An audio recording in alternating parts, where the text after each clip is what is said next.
ప్రపంచవ్యాప్తంగా అత్యధిక భాషల్లో అనువదించబడిన ద జీసస్ ఫిల్మ్ చలనచిత్రం క్రైస్తవ సువార్త చరిత్రలో ఓ మైలురాయిగా నిలిచింది.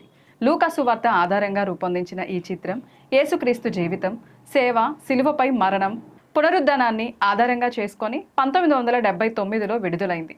ఇప్పటి వరకు ఈ చిత్రం 2200 కంటే ఎక్కువ భాషల్లో అనువదించబడింది. ఈ చిత్రాన్ని ద జీసస్ ఫిల్మ్ ప్రాజెక్ట్ అనే సువార్తాధారిత సంస్థ నిర్మించింది.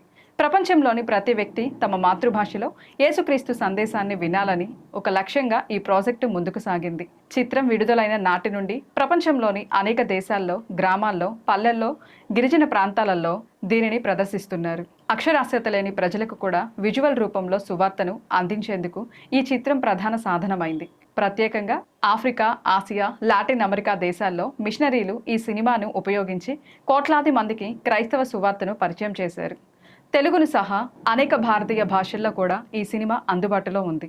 గ్రామాల చర్చీలు, ప్రార్థనా మందిరాలు, బహిరంగ ప్రదేశాల్లో ఈ చిత్రాన్ని ప్రదర్శించి క్రైస్తవ విశ్వాసాన్ని ప్రచారం చేస్తున్నారు. విశ్వవ్యాప్తంగా జీసస్ ఫిల్మ్ ద్వారా తమ జీవితం మారిందని అనేక మంది సాక్ష్యాలు అందిస్తున్నారు. ప్రతి భాష, ప్రతి వ్యక్తి వరకు సువార్తను చేర్చాలనే లక్ష్యంతో ఈ ప్రాజెక్ట్ ఇంకా కొనసాగుతుంది.